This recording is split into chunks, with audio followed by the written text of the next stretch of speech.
নমস্কার, আমি সুদীপ পাত্র, সাগর কম্বাইন্ড আইটিআই দ্বিতীয় বর্ষের ইলেকট্রিশিয়ান ট্রেডের ছাত্র।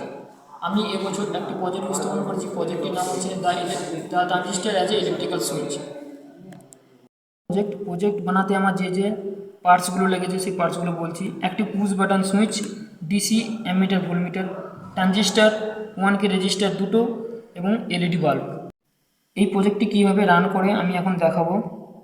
এখন এটি ওপেন সার্কিট আছে, তাই প্রজেক্টটি কাজ করছে না। এই প্রজেক্টের মূল কাজ হলো কীভাবে ট্রানজিস্টার কাজ করছে সেটি দেখানো।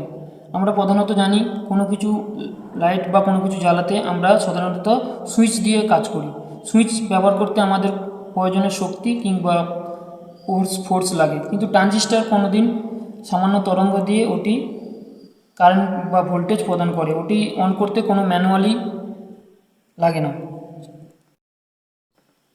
এই ট্রানজিস্টারে আমরা যখনই কোনো সামান্য সিগন্যাল বা ভোল্টেজ প্রদান করব, এটা অটোমেটিকলি এই ট্রানজিস্টারটি অন হবে এবং এই ট্রানজিস্টার থেকে সি এবং বি থেকে কারেন্টটি নিয়ে ব্যাস থেকে ই দিয়ে এমিটার হয়ে কারেন্টটি এলইডিতে প্রদান করবে। তখনই সার্কিটটি ক্লোজ হবে এবং এলইডি বাল্ব জ্বলবে।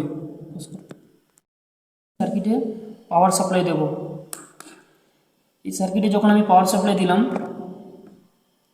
পুশ বাটনটি যখন অন করলাম, এখান থেকে পজিটিভ লাইনটি যখন ট্রানজিস্টারের বি এবং সিতে প্রদান হয়েছে, তখনই সি অটোমেটিকলি ট্রানজিস্টার সুইচটি অন হয়ে গেছে এবং এমিটার দিয়ে পর্যাপ্ত ভোল্টেজ প্রদান করে এই এলইডি বাল্বটি জ্বালিয়েছে। এবং এখানে দেখাচ্ছে ট্রানজিস্টারের আগে আমি একটি 9 ভোল্ট ডিসি ব্যাটারি লাগিয়েছি এবং এখানে দেখাচ্ছে 8.84 ভোল্টেজ এবং অ্যাম্পিয়ার হচ্ছে 0.68 অ্যাম্পিয়ার। এটি আমার পুরো সম্পূর্ণ হলো। নমস্কার।